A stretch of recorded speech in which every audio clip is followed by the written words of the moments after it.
Rome burns. We all know the story.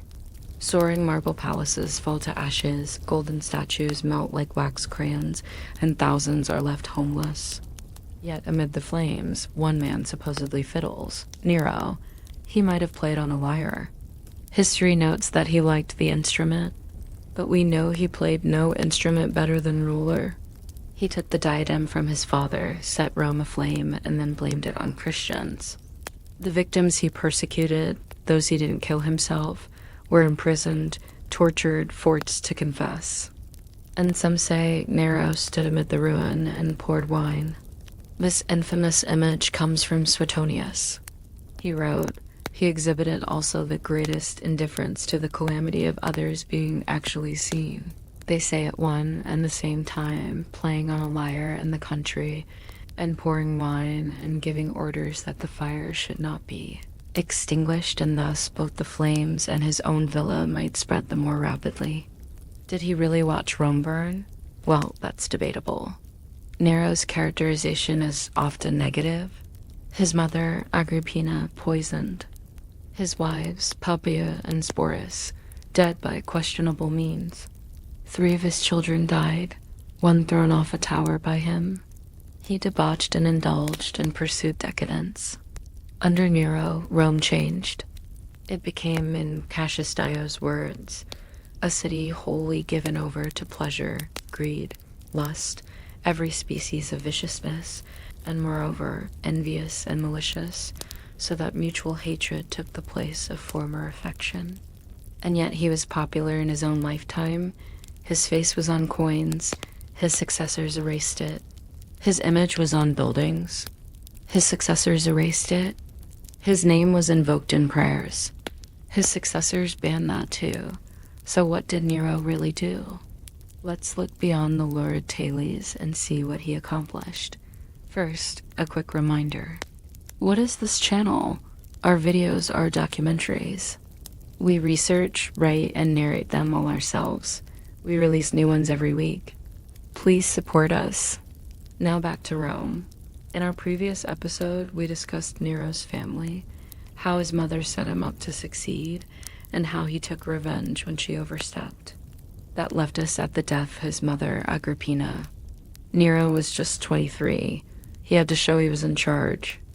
And in 64, he had an opportunity. Rome burned. Most of the city was destroyed.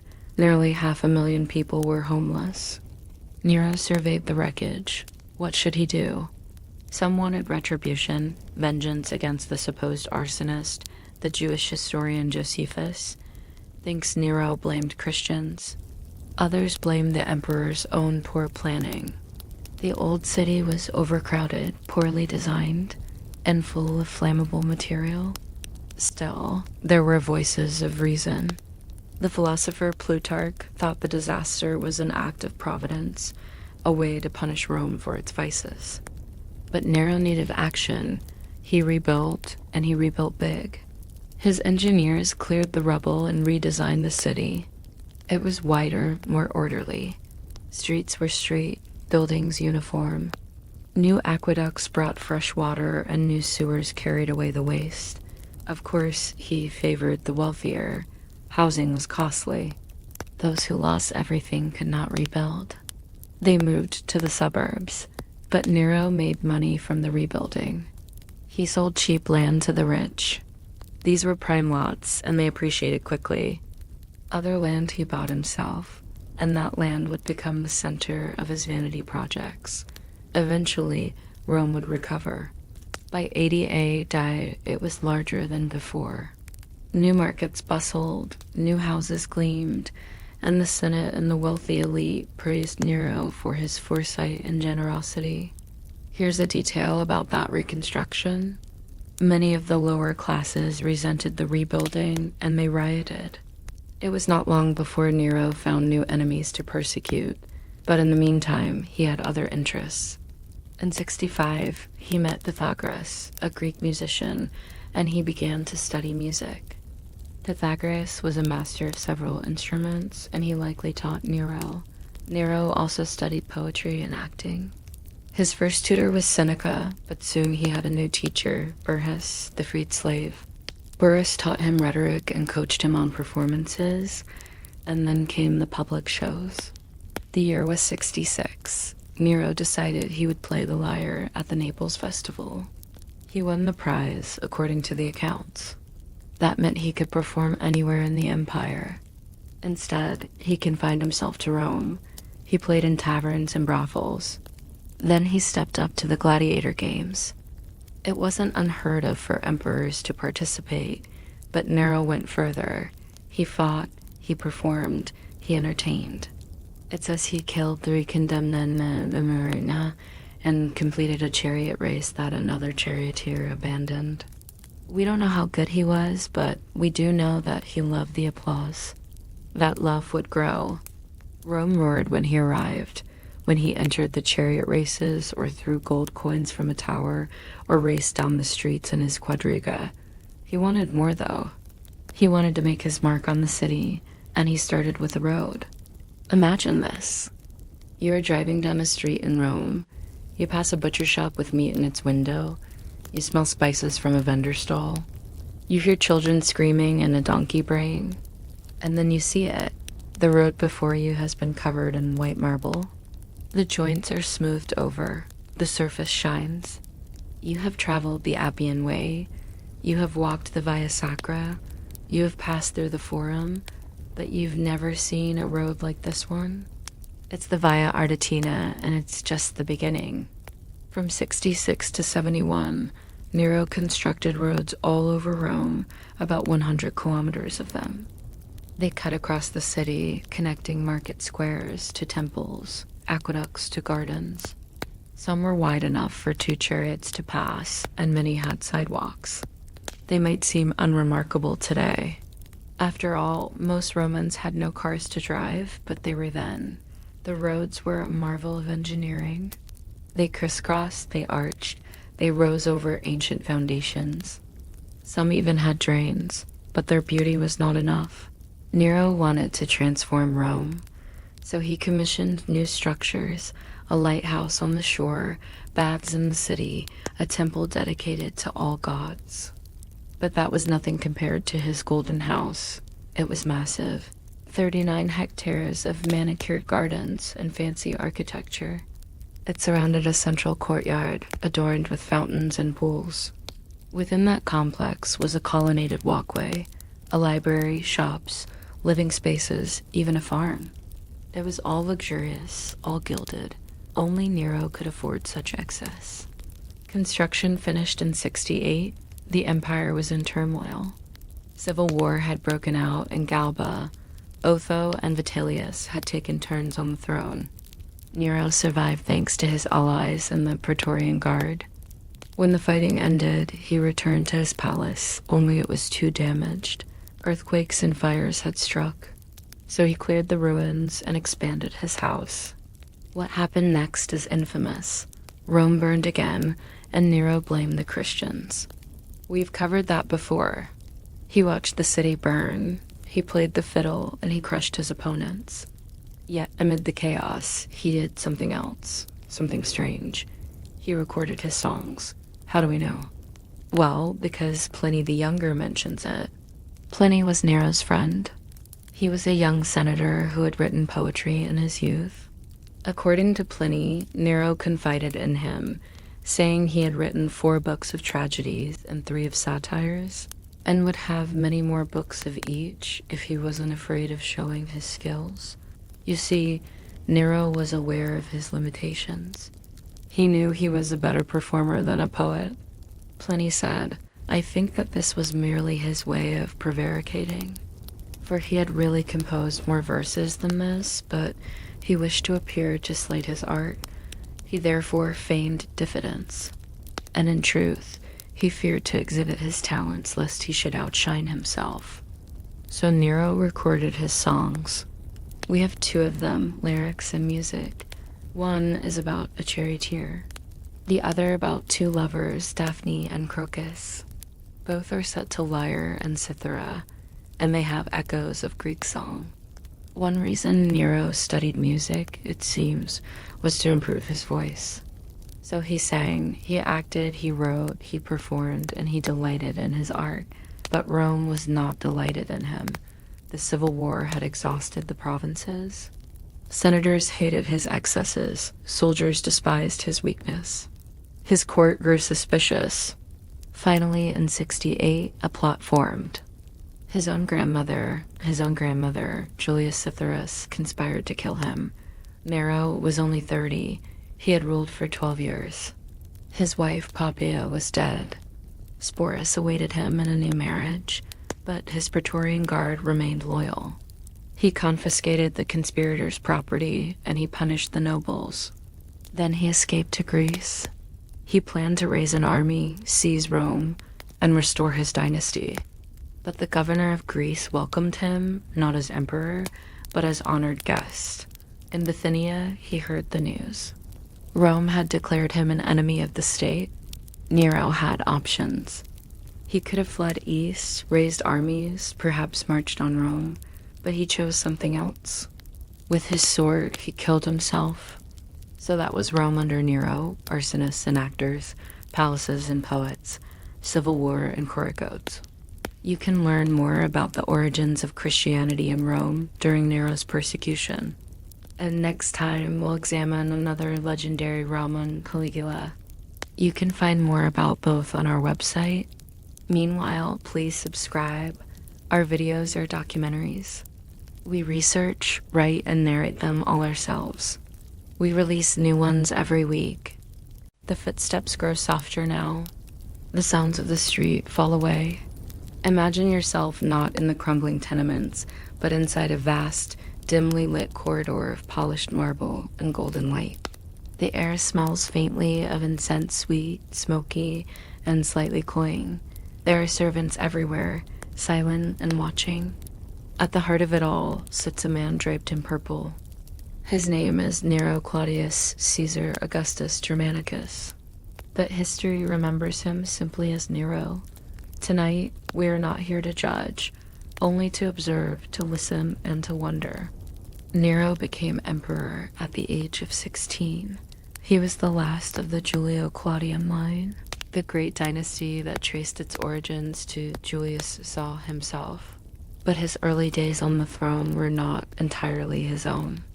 His mother, Agrippina the Younger, a formidable and ambitious woman, was said to have orchestrated Nero's rise. She may have poisoned her own husband, Emperor Claudius, to clear the path. Whether that is truth or rumor, it's difficult to know. But what we do know is that Agrippina intended to rule through her son. And for a time she did. But Nero, though young, was not passive forever. Over time, he grew resentful of his mother's control. The palace whispers speak of plots and paranoia, of a mother who would not be silent, and of a son who wanted her gone. Nero eventually had Agrippina killed. The method was serious.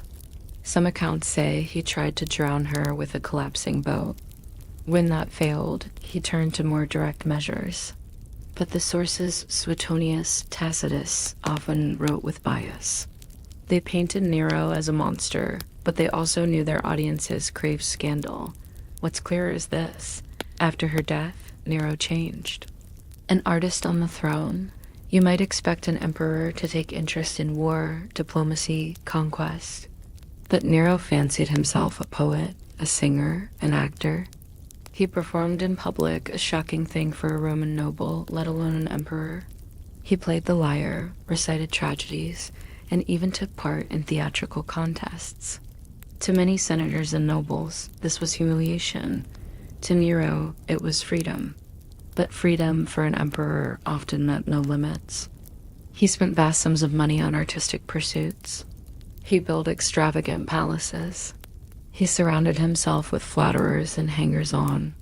And he grew increasingly distant from the burdens of governance. In 64 CE, a fire broke out in the Circus Maximus and quickly swept through the city. Rome burned for 6 days, and by the time it was done, 10 of the city's 14 districts had been damaged.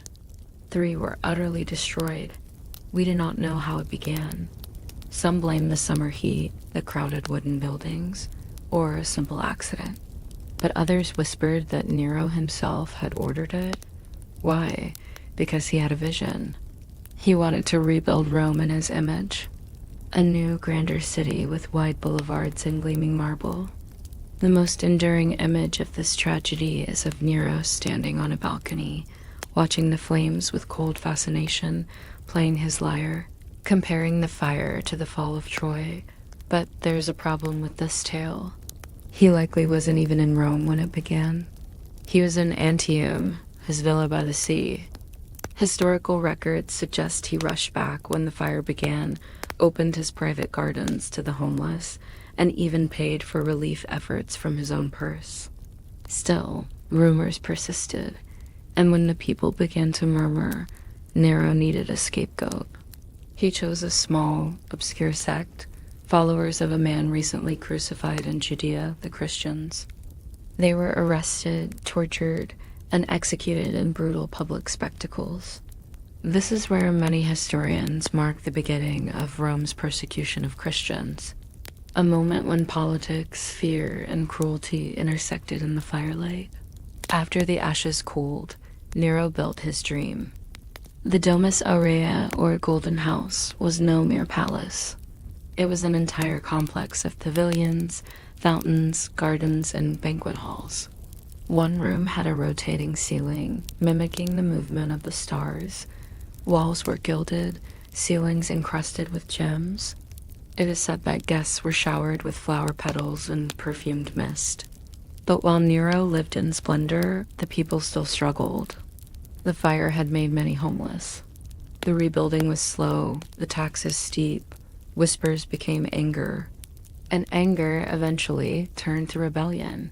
In 68 CE, the legions turned against him. A general named Galba marched on Rome, and Nero's allies abandoned him. Even the palace guards refused to protect him. Nero fled to a villa outside the city.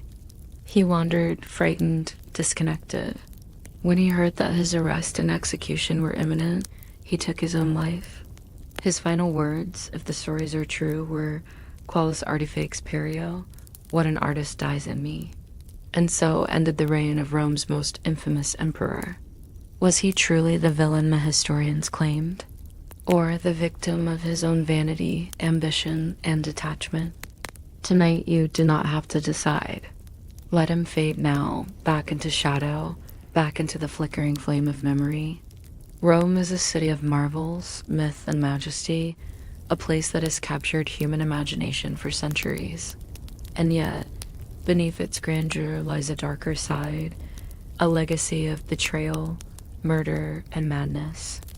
Our exploration of Rome would not be complete without a journey into the heart of darkness, a visit to Rome's most haunted places. Did you know that the very soil of Rome is steeped in tales of the supernatural? Legends say that the city was built on the ruins of an ancient civilization swallowed by the earth itself. Every cobblestone seems to echo with the ghosts of emperors past. Now, I don't know about you, but that kind of sounds like a ghost tour. So let's get started with today's special offer. Click the link below to find out more. This is the history of the Roman Empire. This is the Lost Legion. They say there's power in erasure. When a legion is lost in glorious battle, Rome built a monument. When a legion is lost in shame, Rome built silence. As for the soldiers who made up that ninth, well, there are two answers. They're dead or they're in Britain. In 83 AD of rule of Domitian, an army was sent north to subjugate the unruly tribes of Caledonia. At its heart was the famed Legio IX Hispana. But upon reaching the River Tay, their records abruptly ended. Historians cling to a few scraps of information about their fate, but even these can be interpreted in different ways. Some scholars suggest that the Ninth was defeated not in battle, but by rebellion among their own ranks. Desertion, perhaps, or mutiny. Aurelius, a writer from the 4th century, thought he knew what happened to them. He claimed that the legion's commander had quarreled with the governor. Then the troops rose up, seized their supplies, and marched home. But that story seems unlikely. For one thing, it doesn't explain why the legion's records would later be destroyed. And if the men really did march home, Why didn't they show up? For another, this whole affair would have been a scandal, but not unheard of. Soldiers often mutinied when their commanders were incompetent, and in the case of the Ninth, the reasons would have been many. Others believe the records of the Ninth were absorbed into bureaucratic haze, lost in the imperial shuffle. That's certainly possible. The imperial bureaucracy was notorious for its inefficiency and corruption, and with tens of thousands of troops involved in multiple campaigns at any given time, it's easy to imagine how important documents could get misplaced. If the Legio of the Ninth was fighting somewhere obscure, far from the seat of power, then it's quite possible that no one in Rome even noticed they were gone.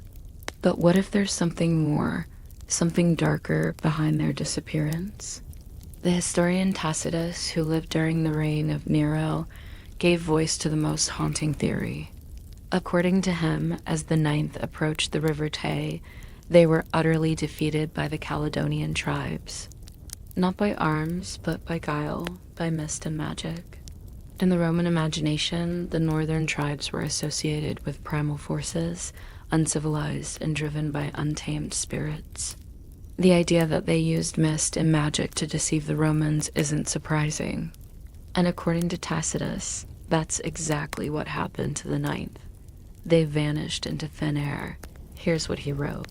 Having passed the forest, they suddenly came upon a wide-open space where the enemy was drawn up in battle array. For the Britons had left the wood only to attack the legion head-on. Had the Romans been in full view and in open space, they could have fled or fought.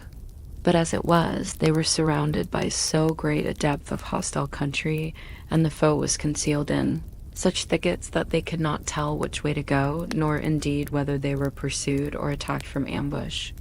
And it was as though some god had blotted the whole region out of existence. And then terror seized all alike, and they were shrouded in a mist. Those who stumbled fell into pitfalls. All agreed that they were being hunted by the enemy. Imagine standing in the midst of an endless forest, the branches forming a thick canopy overhead, shutting out the light. You struggle to see through the trunks of trees, searching for your comrades, calling out to them, only to receive no reply. The air is heavy with moisture.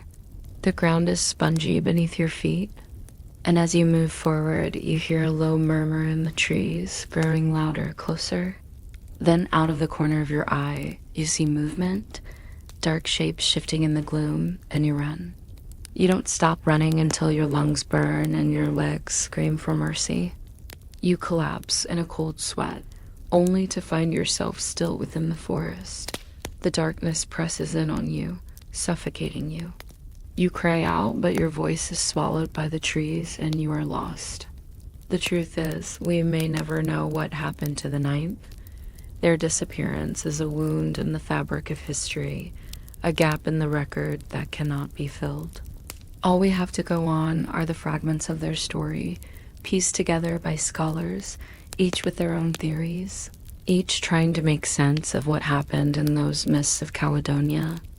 In the popular imagination, the mystery of the Ninth has inspired stories for generations. How would you feel if you were part of a losing army? Would you fight to the death? Would you surrender? Or would you turn tail and flee? Each choice carries a heavy burden. Death is honorable, but hopeless. Surrender means servitude, and flight brings shame. In the 2nd century, the Greek writer Herodian offered his take on the Nine's fate. He claimed that the men simply walked into the mists of Caledonia and were never seen again.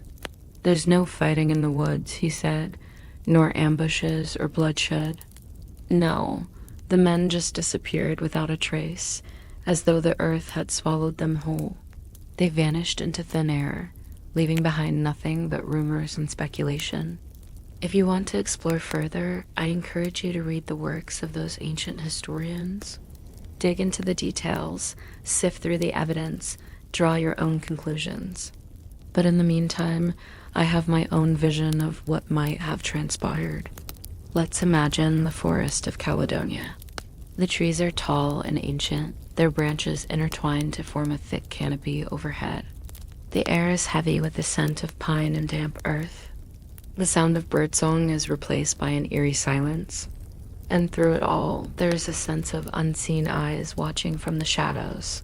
Suddenly, the soldiers hear a noise, the crack of a twig, the rustle of leaves. They spin around, their eyes scanning the trees, but they see nothing. Yet the feeling of being watched persists. And as the day wears on, it becomes clear that they are not alone. Then they see it, a glint of sunlight on metal, the flash of a white arm, the sudden movement of a dark shape. An arrow flies through the air, whistling past a soldier's ear. He ducks, taking cover behind a tree. The attack comes from the woods, from the very heart of the forest.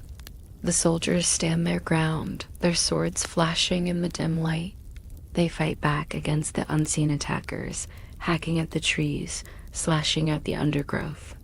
But for every enemy they cut down, two more seem to take its place.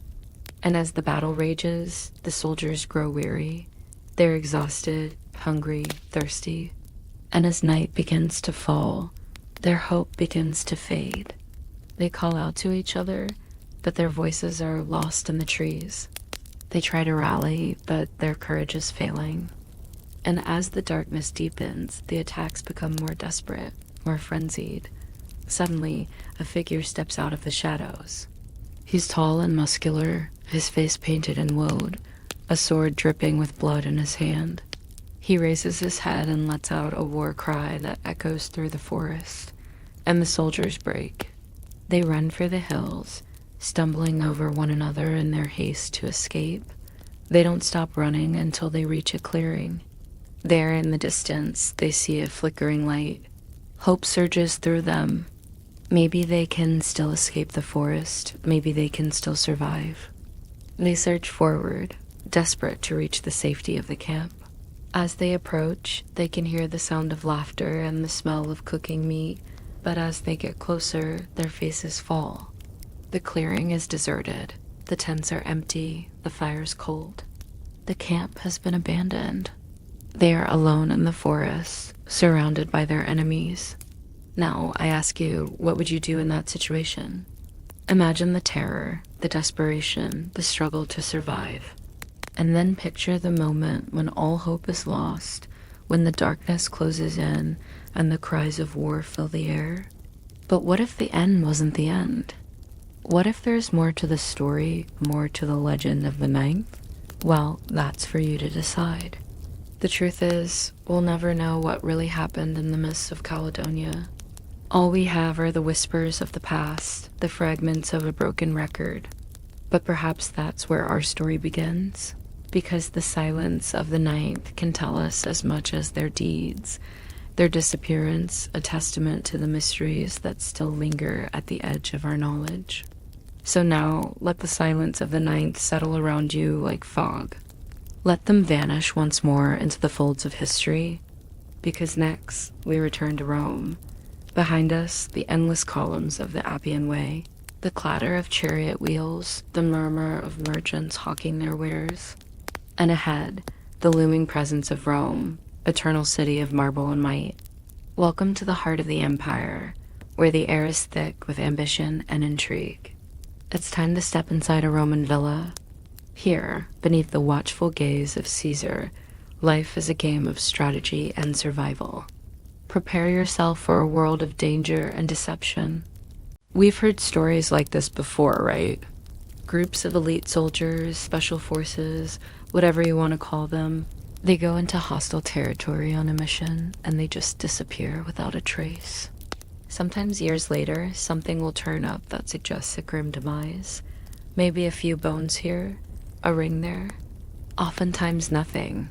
For the most part, those sorts of cases remain unsolved. But every so often, things turn up that gives us a glimpse into what might have happened, and this is one of those cases. This is a 2,000-year-old Roman brooch, a piece of jewelry that would have fastened a cloak. It was found here on the side of a hill overlooking a valley in a place called Bertuswald, which was a Roman fort on Hadrian's Wall. Now, brooches like this aren't particularly rare, This one is also rather plain. But what makes it interesting is the inscription on the back. It says Q Fabius Maximus, a personal name followed by the letters SP, the abbreviation for the military tribunes. Military tribunes were junior officers in the Roman army, usually about 23 years old when they held the position. They were educated men who oversaw logistics, supply lines, training, discipline, things like that. They were not typically frontline fighters. So who was Q Fabius Maximus? Well, inscriptions like this were common on brooches that were given to the men as gifts. Think of it as sort of a dog tag. You carry it with you throughout your life. So if you died in combat, it might be the only thing that identified you. So why does that matter? Well, we happen to know that there was a military tribune by that name who served with the 9th Legion. The same legion whose brooch this is. We don't know for sure that he died with his legion, but it's certainly possible. And if he did, then whoever picked this brooch up knew who he was, which means this brooch came from a battlefield. The brooch is currently dated to between 140 and 160 CE. That's a bit after the disappearance of the 9th Legion, but the brooch itself isn't evidence of their destruction. Just because someone died wearing it doesn't mean they died in battle, let alone that the entire legion was wiped out. But there is another piece of evidence that seems to fit with this theory, a coin minted around the same time in the same place. The coin shows the goddess Rama on one side and on the other, a bull leaping over a branch, which may represent the province of Britannia, but look closely at the date. It's stamped with the number 142. Some say that's a coincidence. Others say that would indicate this coin was minted during the turbulent period following the disappearance of the 9th Legion, which means it may have circulated in the region for quite some time. If you believe that the 9th Legion was destroyed in battle, then it's likely that any survivors from that battle would have carried coins like these. Of course, coins aren't exactly rare either, but the combination of this brooch and this coin, both stamped with the same approximate date, both found together on the same site, well, that's pretty compelling evidence that something happened here. Of course, if the Legion was indeed destroyed in battle, it wasn't the end of Rome's involvement in Britain. There were plenty of legions still stationed on the island, and Hadrian's Wall was built soon after, sometime between 122 and 138 CE. What purpose did this wall serve? Well, it depends on who you talk to. On one hand, it was a defensive structure. Its 73-mile length was designed to keep the so-called barbarians to the north in check. On the other hand, the wall was symbolic. It was a physical manifestation of Rome's power, a power that stretched from ocean to ocean, from the North Sea to the Persian Gulf, from the Atlantic coast of Portugal to the mouth of the Danube. It was the largest and most ambitious building project in the empire outside of Rome itself. It took 6 years to build, using stone and turf, manned by as many as 25,000 soldiers at a time. Rome was at the height of its power, building roads, aqueducts, sewer systems, amphitheaters. They were masters of engineering, logistics, strategy. How then did they lose the 9th Legion? If they were defeated by a numerically superior enemy, how did the British tribes unify? If the Legion was lost to disease or famine, how could such a large force just disappear without a trace? There are two main theories as to what happened to the 9th Legion. The first is that they were defeated and destroyed by a British tribe. But which tribe? Well, there are several possibilities. One is the Brigantes. They occupied much of northern England, which is roughly where Bertelswold is located. Archaeological evidence shows that they lived in roundhouses, grew crops, raised livestock, and most likely traded with the Romans. And according to one account from the Roman historian Cassius Dio, the Brigantes attacked the 9th Legion. According to Dio, the Romans were ambushed, taken by surprise, and defeated. He wrote that the general, named Petilius Cerialis, barely escaped with his life, fleeing in disguise. If true, this would suggest that the Brigantes were more than capable of destroying a Roman legion. But there is another possibility. While the Brigantes were certainly fierce, they were also organized, meaning they wouldn't have necessarily worked with other tribes.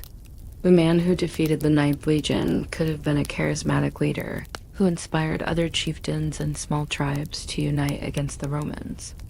In fact, archaeological evidence shows signs of warfare throughout northern Britain during this period. Villages were abandoned, and there was an increase in cremation burials. Whoever dealt the death blow to the Ninth Legion, it's speculated, may have been King Caratacus of the Cautivellani tribe. He ruled from a place called Veronium, now known as St. Albans, in what is now southern England. We know about him because he became a thorn in the side of the Romans for years, leading multiple rebellions that drove them out of his territory. Eventually, he was defeated and forced to flee.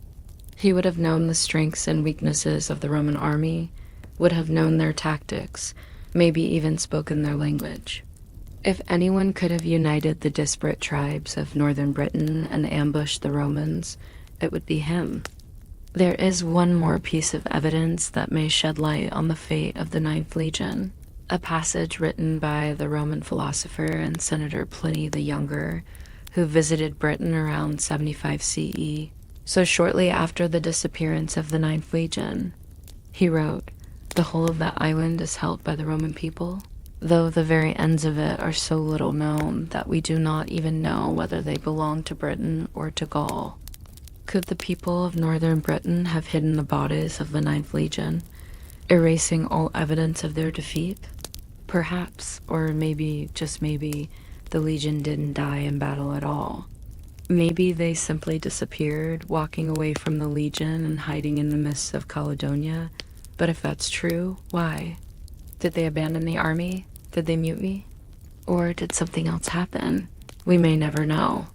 But what's fascinating is that while the Ninth Legion is long gone, their story lives on, told, and retold throughout the centuries, inspiring poems, paintings, documentaries, even video games. Who were the Ninth Legion?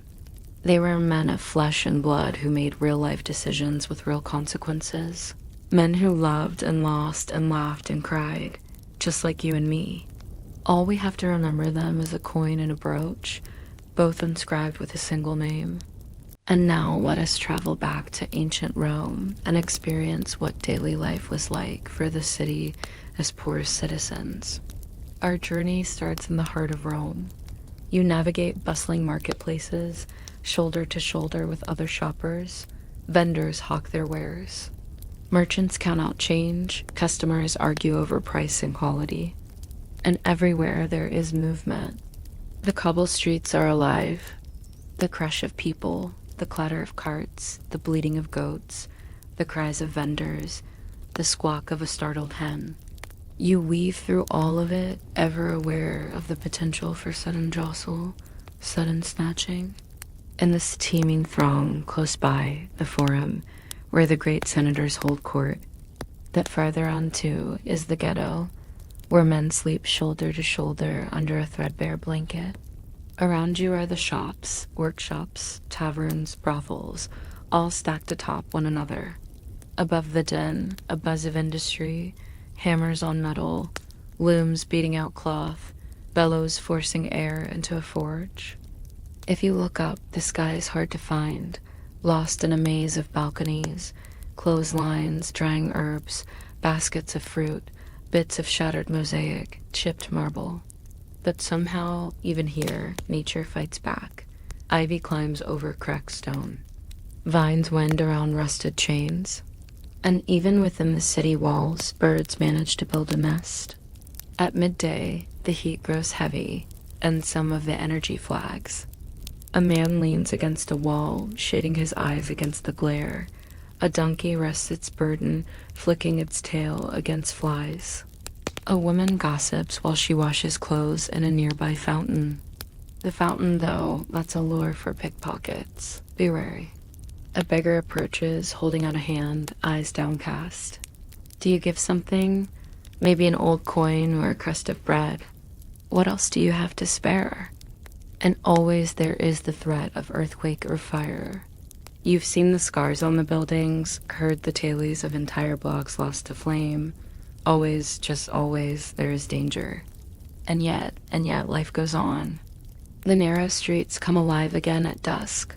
Shopkeepers roll up their shutters, street vendors head home, mothers call for children. The lamplighter comes along and touches flint to tinderbox, one small flame against the gathering dark. The flickering light drives back the shadows somewhat, but not all. And here in the dim glow, you see the weary faces of those who've worked all day, the worried eyes of those who don't know where their next meal will come from, the hardened gaze of one who's seen too much, too young. You catch the eye of a prostitute waiting beside her pimp, a gladiator heading home from the games, a freed slave walking tall despite the shackles on his ankles. For better or worse, you are their peer, sharing this night, sharing this life, sharing this roam. The evening falls deeper still, and as darkness falls, the nightlife begins.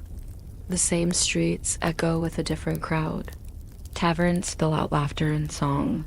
Men argue over dice, drinking, brawling. Women flirt, hoping to attract a customer. A flute trills from a brothel. A ballad rises from the tavern. You hurry past, trying to get home before the curfew bell tolls. The shadows seem deeper now, and fear lingers in the corners. In the flickering lamplight, you see a face contorted by hate, a flash of steel, a scuffle in the dark, a scream. The aqueducts overhead rumble. Far off, the moon shines cold and clear. The ghosts of the empire, the silent legions, forgotten emperors, discarded gods, they walk unseen among you. But do you feel them? Do you hear them? Beneath the clamor, do you sometimes hear the rattle of chariots on distant roads? The clash of swords in some long ago battle? The murmur of an ancient curse? And always, from the Palatine Hill, a lone wolf howls. A chill wind blows across the forum, stirring fallen leaves, whispering secrets in Latin no one understands. The hunger never goes away late at night. The hunger comes again. Even if you have eaten, the sight of a crust of bread, a bowl of thin soup, makes your belly growl. Oh, how you yearn for something more than bread and water, more than vinegar and salt. You dream of roasted meats, plump olives, sweet grapes. But such luxury is for others. Your world is the harsh sunlight, the stench of stale urine and chamber pots, the taste of lukewarm water. Your sleep is on the hard ground, wrapped in a threadbare blanket, your pillow a stone or a bit of wood. And always the fear of eviction, of angry landlords, of empty cupboards. The cycle never ends. The sun rises, the sun sets. Another day, another fight. You rise, you struggle, you survive. Day after day, year after year. And sometimes when the sky is very gray, when the rain falls cold on your neck, you wonder why. Why live like this? What hope is there for a life like this? Will it always be like this?